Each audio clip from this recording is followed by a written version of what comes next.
The smell of collard greens and cornbread filled my home.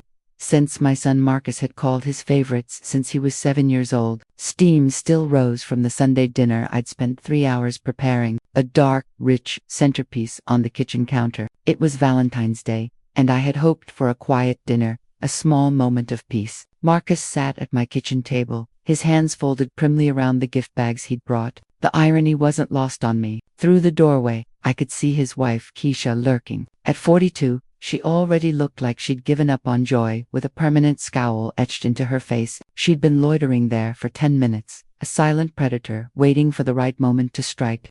Mama, Keisha and I have been thinking, Marcus began, his voice carefully measured. We think it's time for you to move somewhere special, a place where professionals can take care of you. The words hit me like a sledgehammer to the chest. I gripped the back of my chair, my knuckles turning white. What I managed to get out, the sound echoing off the kitchen walls I'd painted every 5 years for the last 3 decades. What fool came up with this idea? I'm still full of strength. Keisha stepped forward, finally committing to the room. Dorothy, you're not who you used to be. This will be better for everyone. Better for whom? I shot back, my eyes locking onto hers. For you to take over my house. If you're watching this video, tell me where you're from or what time it is for you. Marcus's face crumbled, a performance he'd clearly practiced, but I caught a flash of something else in his eyes. Guilt, fear. How can you say that? We care about you. I laughed, but there was no humor in it. Care about me? If you cared about me, you wouldn't be sitting in my kitchen talking about shipping me off to some institution. I gestured toward the dining room where 40 years of family photos lined the mantelpiece, pictures of a life I'd built for him. 40 years I worked 3 jobs to give you an education. Marcus, my voice was low, shaking with a rage I hadn't felt in years. 40 years of 16-hour days, so you could have everything you ever wanted. Keisha moved closer, positioning herself between me and the front door. The movement was subtle, but I'd learned to read body language during my years in the Army Nurse Corps. This wasn't a discussion, it was a trap. The paperwork is already filed, she said, pulling a manila folder from her purse and dropping it onto the table with a thud. The sound was obscene in the quiet of my kitchen. We found a really nice place, Golden Autumn Care Facility. They have activities, medical care on site, everything you need. I don't need anything except to be left alone in my own house, I roared. This was the kitchen where I'd taught Marcus to make cornbread, where we'd celebrated every birthday, every small victory. Now it was the scene of my betrayal. Marcus stood up, his chair scraping against the linoleum. Mama, please, you fell last month. What if something happens and no one finds you for days? I didn't fall. I slipped on ice. You would have seen if you visited more than once every 2 months. The accusation hung in the air between us. And since when do you care what happens to me? You haven't called in 3 weeks. That's not fair, he said, but his voice wavered. Keisha stepped closer again. I could smell her perfume, something expensive and cloying. Look, old woman, this is happening whether you like it or not. We can do this the easy way or the hard way. Are you threatening me in my own home? I'm being realistic, she said, her voice flat and cold. You can come with us tomorrow morning, or we can have the county make the decision for you. Choice is yours. The pretty pink gift bags on the table seemed to mock me. Props in a performance I hadn't known I was watching. My 70-year-old heart hammered against my ribs, but my mind was suddenly crystal clear. They had planned this. Every word, every gesture. Get out. I pointed toward the door, my finger trembling. Both of you get out of my house. Marcus's face went pale. Mama, we're not leaving without I said get out. The Sunday dinner continued steaming on the counter. Forgotten. Valentine's Day dinner for 3 that would never be eaten. Keisha smiled, and it was the coldest thing I'd seen since my days tending wounded soldiers. We'll be back tomorrow morning at 9. Have a bag packed, or we'll pack it for you. The front door slammed behind them, leaving me alone with the silence and the smell of a meal that had turned to ash in my mouth. Through the window, I watched Keisha's Mercedes pull out of my driveway, the red taillights disappearing into the night, carrying my son away from me forever. Sleep hadn't come. I'd spent the night barricaded in my bedroom, every light in the house blazing, a walking stick resting across my knees. I stared at the ceiling, remembering the day I'd bought this house. Marcus was 12 then, and he'd picked out the paint color for his room. Sky blue, he'd called it. At 9 sharp, the moving truck pulled into my driveway. Its diesel engine rumbled, a vulgar sound that violated the morning quiet. Then came the heavy footsteps on my front porch, the doorbell then pounding. Mama, open up. Marcus's voice, higher pitched than usual, strained with false concern. We know you're in there. I stayed put. Let them break down the door, if they wanted in so badly. But then I heard the key turn in the lock, my spare key, the one I'd given Marcus for emergencies. Disqualified, I suppose, just not the kind I'd ever imagined. Keisha appeared in my bedroom doorway, flanked by two large men in matching uniforms. Movers, professional muscle. Don't make this difficult, old woman. This is my house, I said, my voice steady. I'm not going anywhere. Your stuff is already packed, Keisha announced. Packed? I struggled to my feet, my cane sliding across the hardwood. You haven't packed anything. You just got here. Marcus pushed past Keisha, his eyes red, real tears or manufactured ones. I couldn't tell anymore. Mama, this is temporary, until we get your affairs in order. What affairs? My affairs are in perfect order. I jabbed my cane toward the dresser, where my important papers sat in a neat stack. Birth certificate, marriage license, my husband Harold's death certificate, my will, all exactly where they'd been for 15 years. One of the movers was already in my closet, pulling dresses off hangers with brutal efficiency. My church dress, the suit I'd worn to Harold's funeral, the Christmas sweater Marcus had given me last year, everything treated like inventory in a warehouse. Stop touching my things. I swung my cane, but Keisha caught it icily, twisting it from my grip. Bafta. Jim, get her stuff loaded, Keisha ordered, not even looking at me. We're on a schedule. The efficiency was terrifying. These men had done this before. They moved through my house like a SWAT team, boxing up 40 years of memories in less than an hour. My sewing supplies went into unmarked boxes. The photo of Harold and me on our wedding day disappeared into a shroud of bubble wrap. The commendation I'd received from the Army Nurse Corps vanished into a cardboard container labeled MISC. Where are you taking everything? I demanded, my voice cracking. Storage unit, Keisha said, not looking up from her clipboard. Until we figure out what to keep. Until they figured out what had value, she meant.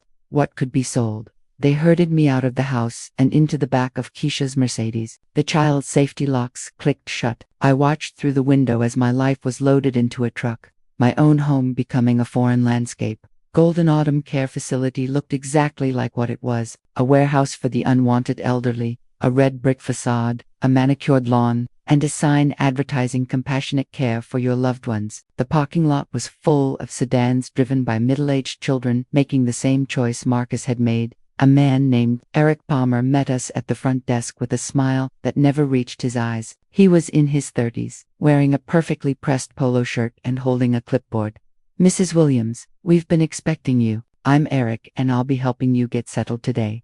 I don't want to get settled, I said through gritted teeth. I want to go home. I understand this is a big transition, he said, his voice dripping with synthetic sympathy. But you're going to love it here. We have bingo on Wednesdays, movie nights on Fridays, and the best medical staff in the county. Marcus finally looked at me directly, his face a mask of practiced sorrow. Mama, we'll visit. This isn't goodbye, but we both knew it was. Room 247 had beige walls, a narrow bed, and a window that looked out onto the parking lot where Keisha's Mercedes had been parked just an hour ago. My belongings, or what little they'd brought, looked foreign here, like artifacts from someone else's life. The photo of Harold in his Sunday suit sat on the plastic nightstand, his smile a beacon in this sterile room. My sewing box, the one I'd carried through 3 different jobs for 30 years, sat uselessly in the corner next to a walker I didn't need. Eric Palmer stood in my doorway, still wearing that practiced smile. Mrs. Williams, dinner is at 6 p.m. in the dining hall. Medication distribution is at 8 a.m. and 8 p.m. Visiting hours end at 9. Any questions? When can I leave? Well, that would be up to your family and our medical staff to determine, he said, checking his watch. I'll let you get settled. Welcome to Golden Autumn. The door closed with a soft click, leaving me alone with the institutional smell of disinfectant and the distant sound of television game shows. I sat on the edge of the bed and picked up the photo of Harold. He'd been 45 when it was taken, just the same age Marcus was now. Handsome, proud, wearing the suit he'd worked so hard to afford. We'd been married 22 years when the heart attack took him, and not once had he looked at me the way Marcus had today, with calculation, with inconvenience, with the cold assessment of someone deciding whether something was worth keeping. The memory hit me like a physical blow. Marcus, at 18, accepted to Morehouse College, but worried about the cost. Me working days at Grady Hospital, evenings at the community clinic, weekends doing private nursing for wealthy families. I slept for hours a night for 2 years so he could have his dream. I'd sold my grandmother's pearl necklace, the one she'd worn when she married my grandfather in 1920. I'd sold Harold's fishing boat, the one he'd saved for years to buy. I'd sold everything that mattered to me so Marcus could matter to himself, and now he throws me away like garbage. The walls of room 247 pressed in around me, 70 years old, but my hands were still steady, my mind still sharp. I'd survived caring for dying soldiers in Vietnam, raised a son alone after Harold died, worked myself to the bone so my child could have opportunities I never had. They thought I was just another confused old woman to be managed and medicated. They were wrong. From somewhere down the hall came the sound of voices, other residents gathering for dinner, stories being shared, complaints about children who visited less and less frequently. But I wasn't listening to the words, I was listening to the tone: resignation, acceptance, defeat.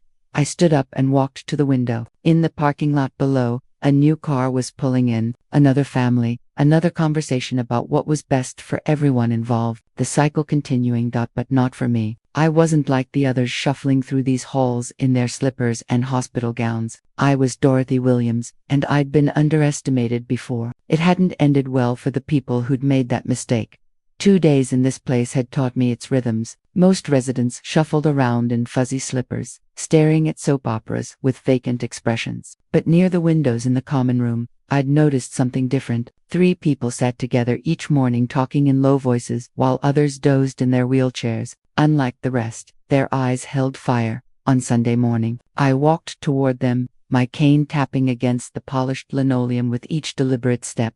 "You look like someone who doesn't belong here either," the man said as I approached. He had silver hair and eyes as sharp as broken glass. James Thompson, according to the nameplate on his door. A former teacher, if the way he held himself was any indication. "Depends on what you mean by belong," I said, settling into the 4th chair. I noted how the group had unconsciously arranged themselves facing away from the staff station. "I mean," said the woman next to him, who had the bearing of someone who'd run her own business for decades, "none of us are senile, none of us are dying, and none of us signed up for this circus voluntarily." Pearl Jackson, the way she assessed situations reminded me of the businesswomen I'd known in Atlanta. The third man studied me with the measured gaze of someone who'd spent decades reading people for a living. Clarence Washington wore the institutional pajamas like the rest of us, but somehow managed to look distinguished anyway. "My son took my house, promising he'd take care of me." James's voice carried the particular bitterness of parental love betrayed. "Now he never calls. Sold it for half its value to some developer friend of his. I didn't find out until I was already here." Pearl snorted. "At least your kid waited until you were gone. My daughter sold my beauty salon for pennies as soon as I signed the power of attorney. 40 years building that business. Gone in a week." "Power of attorney abuse," Clarence said quietly. "Classic financial elder exploitation. The law is on our side if we can prove the deception." Their stories hit too close to home. Marcus's practiced face in my kitchen, Keisha's threat, the moving truck waiting like a hearse. My son and his wife convinced me this was temporary. I heard myself saying, "They said they needed to get my affairs in order." 40 years I worked 3 jobs to pay for his education, and this is how he says thank you.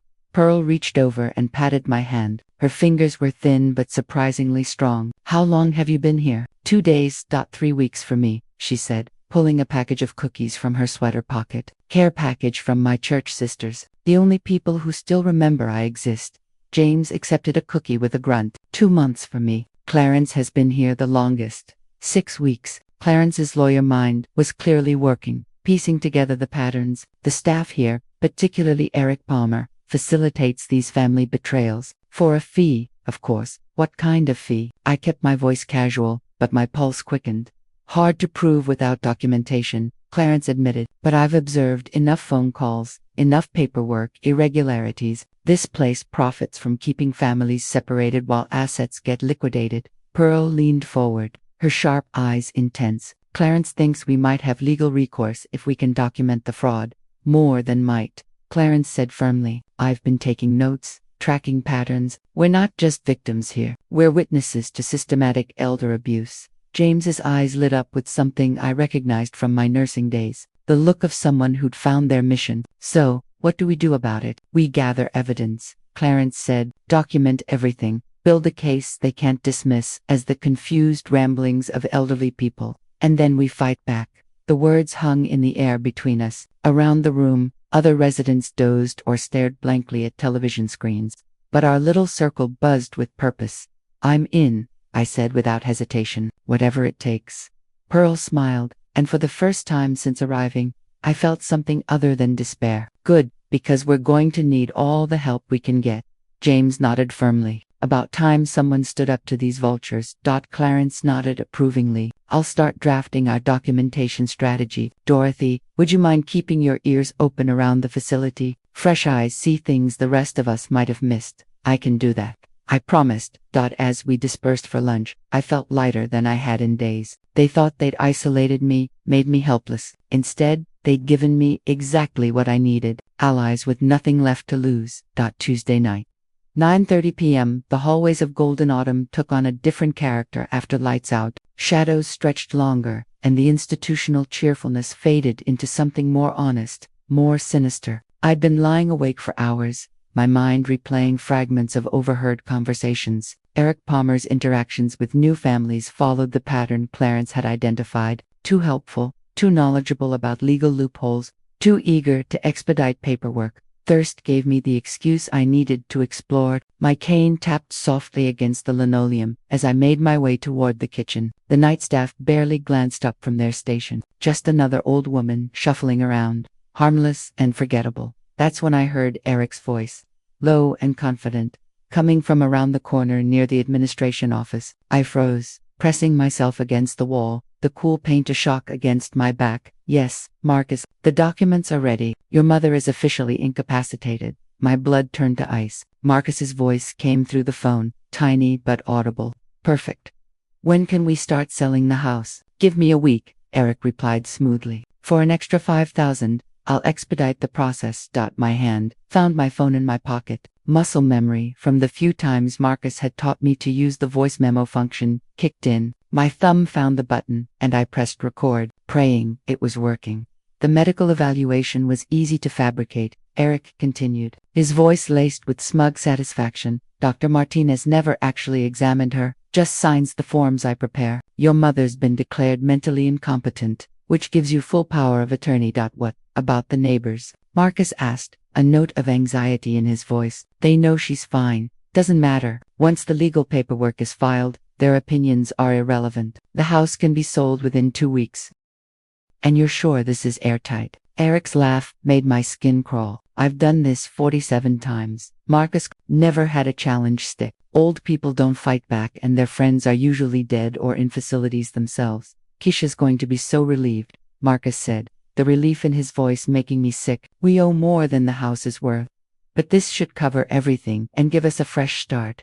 Just remember our agreement, Eric said, his tone hardening slightly. 15% of the sale price, plus the expedite fee. Of course, you've been worth every penny. The call ended. I stood frozen in the shadows, my phone still recording the silence that followed. 47 times they'd done this to 47 families.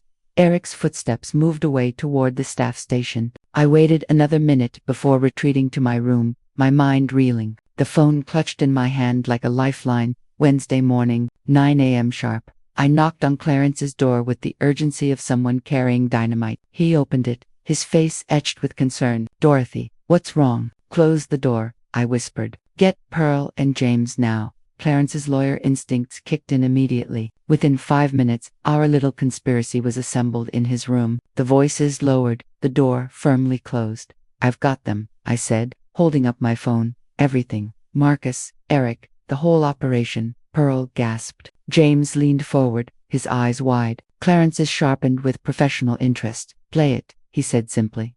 The recording filled the small room, Marcus's voice cold and calculating, Eric's casual admission, a fraud, the number that made us all flinch, 47 victims. When it finished, silence stretched between us like a held breath. Sweet mother of pearl, James whispered. They're running a whole operation. Pearl's face had gone pale. Lord, that poor doctor. They're using his signature without his knowledge. Clarence was already thinking 3 steps ahead. Dorothy, this is substantial evidence of conspiracy to commit fraud. How clear is the audio quality? Clear enough. I was maybe 10 feet away. Good. Clarence began pacing the small space. This recording, combined with documentation of the pattern across multiple residents, gives us grounds for both criminal charges and a civil action. Pearl's hands clenched into fists. So they're trying to steal what doesn't belong to them. Exactly. And now we have proof, Clarence confirmed. His professional demeanor had taken over completely. Here's what we need to do. Dorothy, you've provided the smoking gun, but we need supporting documentation, medical records, financial papers, anything that shows the pattern. What about the other residents? I asked. Some of them might be part of this same scheme. Carefully approach the ones who seem alert but maintain operational security, Clarence cautioned. If Eric suspects we're onto him, he'll destroy evidence and accelerate the timeline. James cracked his knuckles. What about going to the police? We will, Clarence said, but we need enough evidence that they can't dismiss us as confused elderly people. The recording is crucial, but corroborating evidence will make the case bulletproof. We had a plan, we had hope, and we had the one thing they never counted on, a weapon. Our newfound purpose did not go unnoticed. We were too energized, too focused. We met by the windows, but our conversations were no longer the meandering complaints of the forgotten. They were quiet, intense, and short. We were soldiers planning a campaign, and our change in demeanor was as obvious as a flag being raised. Eric Palmer was no fool. He'd run his grift for years by being an expert reader of people, especially the elderly. He noticed the way I looked at him now, not with the defeated glaze of a new resident, but with the cold, assessing stare of an opponent. He saw James, no longer slouched in his chair, but sitting upright, watching the staff rotations. He saw Pearl, her notebook always open, her pen scratching away. One afternoon, I saw him at the central nursing station, ostensibly reviewing patient charts on the computer, but his eyes weren't on the screen. They were flicking over to the security monitor feeds, his gaze lingering on the common room camera, where the 4 of us were sitting. A knot tightened in my stomach. He was watching us. Later that evening, James confirmed my fears. He's pulling security logs, he whispered as we passed in the hallway. Saw him on the admin computer when I went to get water. He was looking at footage from Tuesday night, near his office. He knew, or at least he suspected, the hunter was now being hunted, and we had just made ourselves the prey. The phone in my pocket suddenly felt 10 times heavier. The next day, a mandatory fall prevention seminar was scheduled in the main activity room. It was the perfect excuse to get every mobile resident out of their rooms for an hour. As we filed into the room, I saw Eric standing by the door, a clipboard in hand, a predatory smile on his face. He nodded at me as I passed. Glad you could join us, Dorothy. Important information today. It was a threat. I sat through the mind-numbing lecture, my leg bouncing with anxiety. Every minute felt like an hour. Clarence, sitting beside me, gave my arm a subtle squeeze. We both knew what was likely happening. The moment the seminar ended, I was the first one out the door, moving as fast as my cane would allow. I practically ran down the hall to room 247. The door was closed. I pushed it open. Everything looked the same. The bed was made. Harold's picture was on the nightstand. My sewing box in the corner. My phone was on the nightstand where I'd left it plugged in. My hands shook as I picked it up and navigated to the voice memo app. The file list was empty. No recordings. The screen read. I sank onto the bed, the air knocked out of me. He had been in here. He had found it and deleted it. He'd left the phone behind as a message. I know what you did. I'm in control. You have nothing. I walked back to the common room, defeated. I didn't have to say a word. The look on my face told Clarence, Pearl, and James everything. Our smoking gun was gone. James slammed a fist on the arm of his chair. That son of a Pearl's face was grim. What do we do now? Clarence stared out the window, his expression unreadable. He's overplayed his hand, he said quietly. He thinks he's won. He's feeling confident, and confident people make mistakes. But as I looked at their faces, I saw the hope we'd felt just yesterday draining away, replaced by the familiar shadow of despair. And for the first time, I felt a sliver of doubt. Maybe Eric was right. Maybe old people just don't fight back. There was a nurse on the day shift named Darius. He was young, maybe in his late 20s, with a stern face and an attitude that kept everyone at a distance. He did his job with a cold efficiency, never smiling, never engaging in small talk. We'd all dismissed him as just another cog in the Golden Autumn machine, probably loyal to Eric. He was the one who always seemed to be around when Eric was making his rounds, a silent observer in the background. In the days after Eric wiped my phone, the four of us were adrift. Our meetings were listless. Our plans had evaporated. The weight of our failure was a palpable thing. It was during one of these grim, silent gatherings that I noticed Darius watching us from the nursing station. It wasn't the casual glance of a staff member. He was studying us, his brow furrowed in concentration. Later, he was checking Pearl's blood pressure. She was grumbling about the substandard equipment in the facility. "You should be more careful, Mrs. Jackson," he said, his voice flat. "Nothing to be careful with," Pearl grunted. "It's all junk." "Maybe you're looking in the wrong places," he replied, his eyes flicking toward Eric's office down the hall before meeting Pearl's. The look held for just a second too long. It was a message. Pearl and I exchanged a confused look after he left. What did that mean? The next day, Clarence was sitting alone in the library poring over a dusty law book when Darius approached. "I was at a nearby table pretending to read a magazine. Mr. Washington," he said, his voice barely a whisper. "I know what Eric Palmer did." Clarence looked up, his expression guarded. "I don't know what you're talking about." "The recording," he said. Clarence's facade cracked. "I saw him review the security footage. I saw him go into Mrs. Williams's room during the seminar." He took a deep breath. "My grandfather was here 3 years ago. His story was just like yours. By the time we figured out what had happened, his house was gone and it was too late. I took this job to find proof, to stop him." He was trembling slightly, the cold mask of indifference gone, replaced by a raw vulnerability. "Eric keeps a ledger, a physical book. He doesn't trust computers for everything. It's where he tracks the families, the properties, the payouts. It's in his office in a locked file cabinet."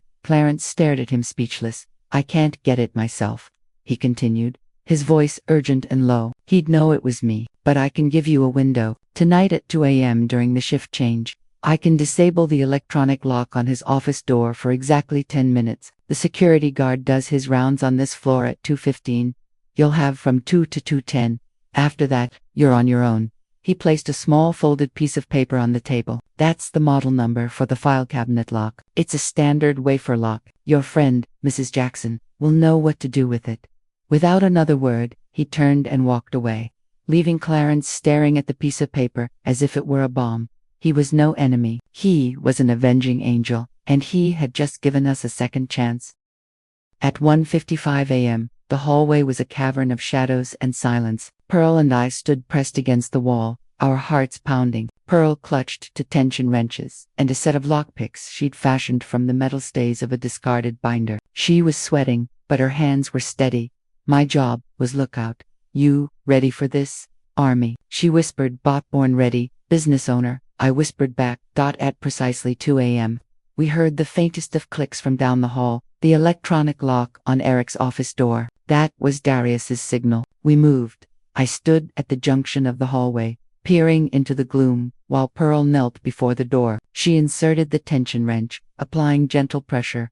Okay, come on, you bastard," she muttered, probing the lock with a pick. The seconds ticked by, each one a hammer blow in my chest. The first minute passed, then the second. A bead of sweat trickled down my temple. "Pearl, talk to me." "Wafer lock, just like he said," she breathed. "Tricky, but not impossible." "Got 1, 2, 3. Suddenly I heard the distant hum of the elevator. My blood ran cold. The night guard might be starting his rounds early. Bofber, we've got company coming. Almost there, Dorothy. Don't rush me. Her hands were a blur of controlled motion. Click, click, click. The sound was deafening in the silence. The elevator doors opened at the far end of the hall. I saw the silhouette of the guard stepping out. He was taking his time checking his phone. We had maybe 60 seconds. "Pearl, now," I hissed. With a final satisfying thunk, the lock gave way. Pearl pushed the door open, and we slipped inside, closing it silently behind us. The office smelled of stale coffee and Eric's cloying cologne. Pearl went straight for the file cabinet, while I pulled out my phone, the camera app ready. She worked on the cabinet lock, her movements faster, more frantic now. "This one's cheaper." "Got it." She yanked the drawer open, Inside was a simple black covered ledger. I opened it, page after page of handwritten notes, names, addresses, property values, sale prices, and a column labeled EP5. There were 47 entries. My name was the last one. My hands shook as I started photographing the pages. The phone's shutter sound silenced. Pearl stood by the door, listening. 30 seconds. Dorothy, I got the last page. Done. We slipped back out into the hall, just as the guard rounded the far corner. We were halfway back to my room, trying to look like two old women heading for the bathroom when he saw us. Evening. Ladies, he said, his eyes narrowed suspiciously. A little late for a stroll, isn't it? Just getting some water, son, I said, my voice surprisingly steady. Old bones need attention, he grunted, unconvinced. But let us pass. We didn't breathe until we were back in my room with the door locked. We had it. We had the whole damn conspiracy in the palm of my hand. This time the evidence wasn't digital. It was real. It was tangible. And it was devastating. Friday afternoon, Clarence and I sat in the back of a taxi heading downtown, officially on our way to my cardiologist appointment. A fiction carefully arranged by Darius. I gripped a manila envelope in my lap. It contained printouts of the ledger photos. Nervous? Clarence asked quietly. Excited, I corrected. It's been months since I've had a real ace up my sleeve. The law office of Linda Morrison occupied the 15th floor of a glass tower that scraped the Atlanta sky. Professional, discreet, exactly what I'd needed back in August when Marcus's behavior first started raising red flags. Mrs. Williams. Linda stood as we entered her oak-paneled office. Right on time, and you must be Clarence Washington. Linda retrieved a thick envelope from her safe, breaking the seal with practiced efficiency. Your will from August last year is completely valid. Every page properly witnessed and no tear. IZED. She spread the papers across her mahogany desk. As you can see, Mrs. Williams has left her entire estate to the Army Nurse Corps Veterans Fund. No family inheritance whatsoever. Clarence's eyebrows shot up. Dorothy, you never mentioned. I had my suspicions about Keisha even then. I explained, the way she looked at my house, asked questions about property values, so I took precautions. Linda nodded approvingly. Very wise.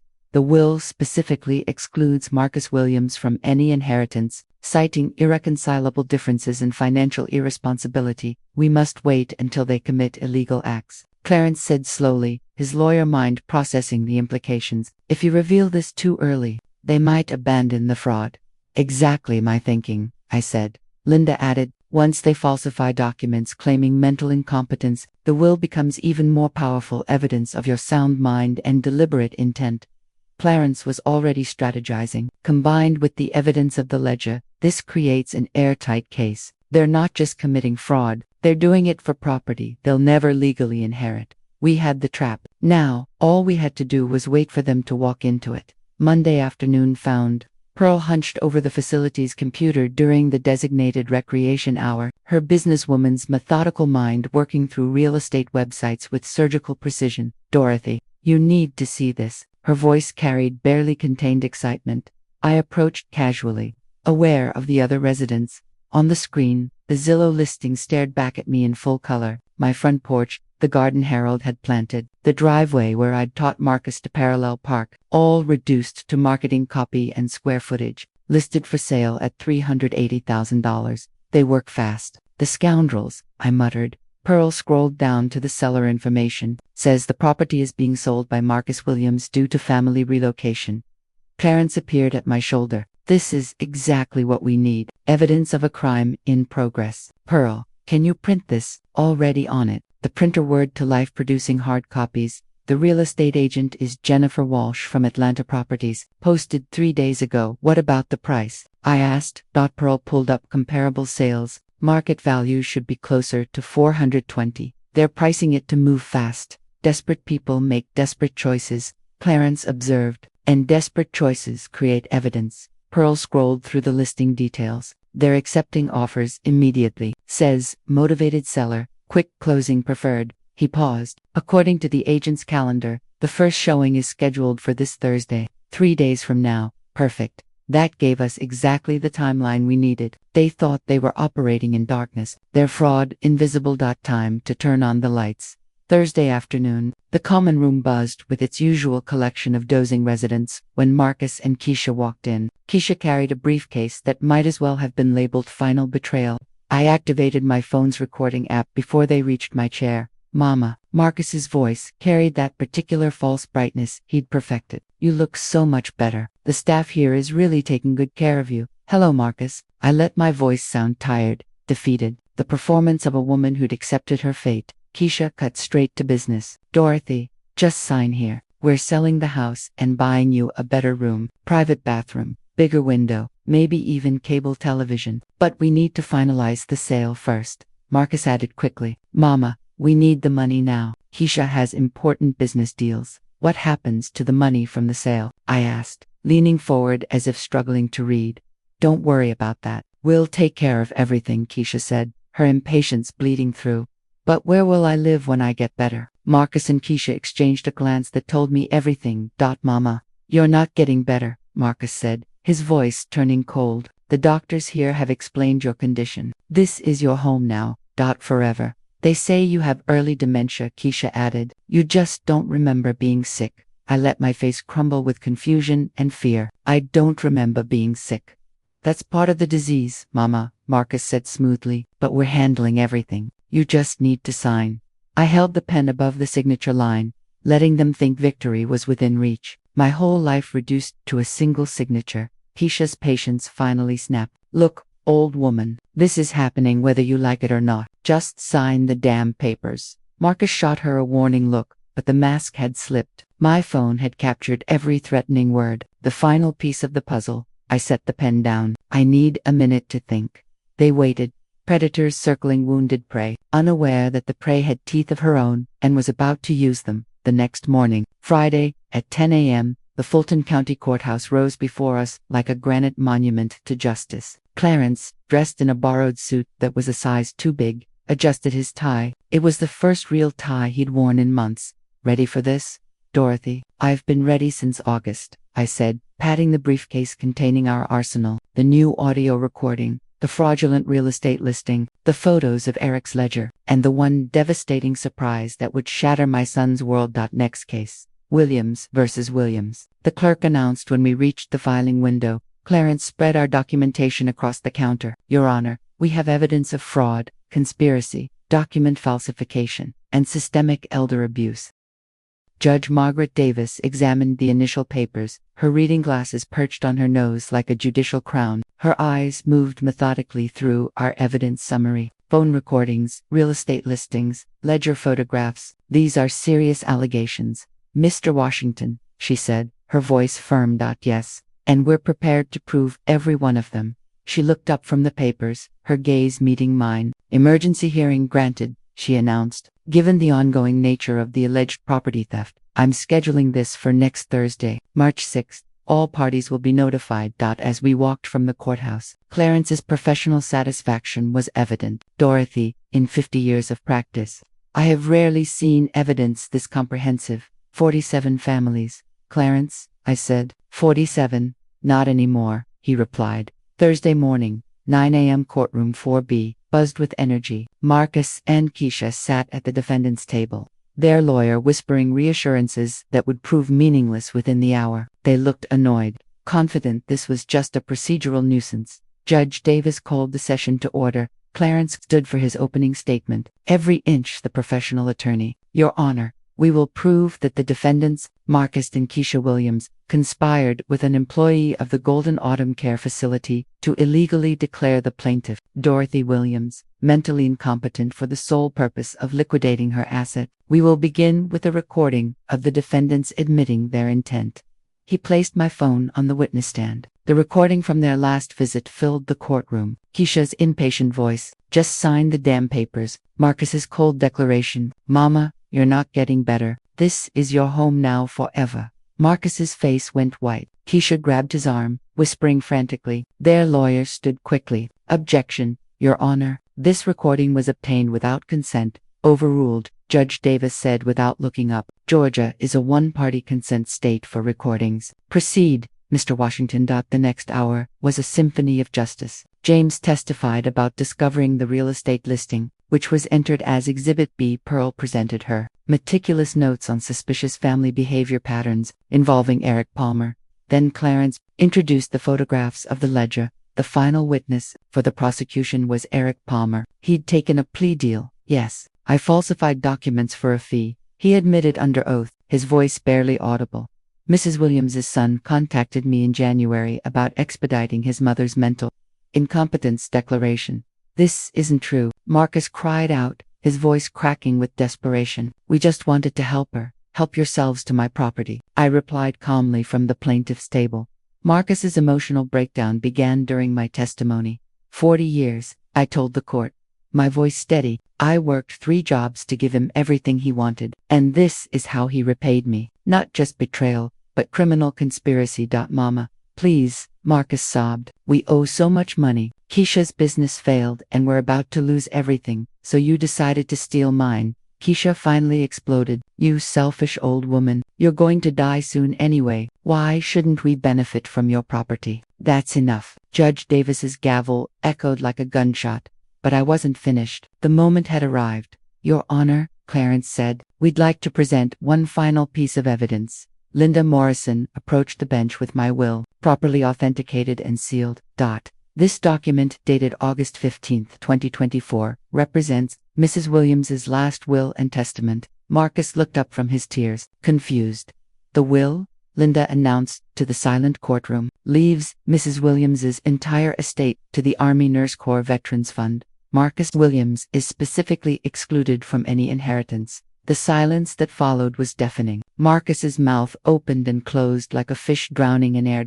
That's impossible. I looked directly at him, my voice quiet but carrying across the room. Every crime you committed was for property you would never inherit anyway. Keisha's face turned purple with rage. You vindictive old bitch. Order in the court. Judge Davis reviewed the will. Her face was a mask of cold fury. This court finds sufficient evidence of conspiracy to commit fraud, elder abuse, and document falsification. Guilty verdicts for all defendants. Bailiff, arrest warrants for Marcus Williams and Keisha Williams. As the handcuffs clicked around my son's wrist, I felt something I hadn't experienced in months. Peace. Marcus's sobs echoed through the courthouse halls as the police led them away, a tsunami of consequences finally crashing down upon him. Justice has prevailed. Friends, I announced to Pearl, James, and Clarence as we watched the squad car pull away. Dorothy, you proved that age isn't the end, Pearl said, her eyes bright with tears of satisfaction. It's just the beginning of wisdom. The ride back to Golden Autumn felt like a victory parade. Eric Palmer had already been arrested. The facility's management was scrambling to contain the scandal, while 47 families began receiving calls from federal investigators about their loved ones' situations. Mrs. Williams, the new administrator, stammered as I collected my belongings. We had no idea about Eric's activities. Please accept our sincere apologies. Your apologies are noted, I replied coolly, and rejected. Loading my car felt like emerging from a cave into sunlight. My sewing box, Harold's photographs, the Army Nurse Corps commendation, all returning home where they belonged. Pearl, James, and Clarence stood beside my packed car, for people who'd found a family in the most unlikely of circumstances. Thursday dinners at my house, I announced. Starting this week, Harold always said a good meal shared with friends was the closest thing to heaven on earth. We'll bring dessert, Pearl promised.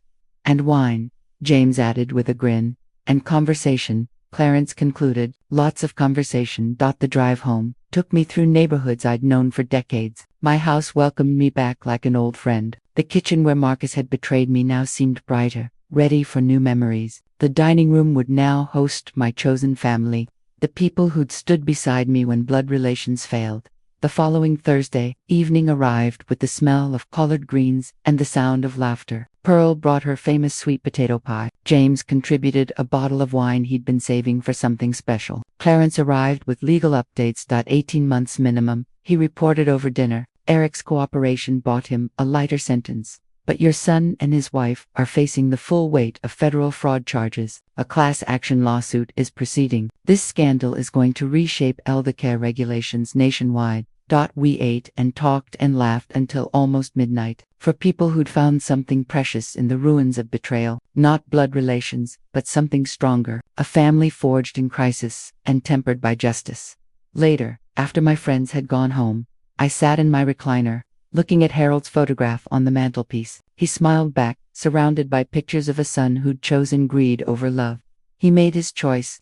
"Sweetheart," I whispered to the photo, "and I made mine." Outside, snow fell softly on the garden Harold had planted, covering the earth with clean white possibilities. Spring would come soon, bringing new growth, new beginnings. Marcus had thrown away 40 years of love for money he would never receive. I'd gained something infinitely more valuable, the knowledge that real family isn't determined by blood, but by who stands beside you when everything falls apart.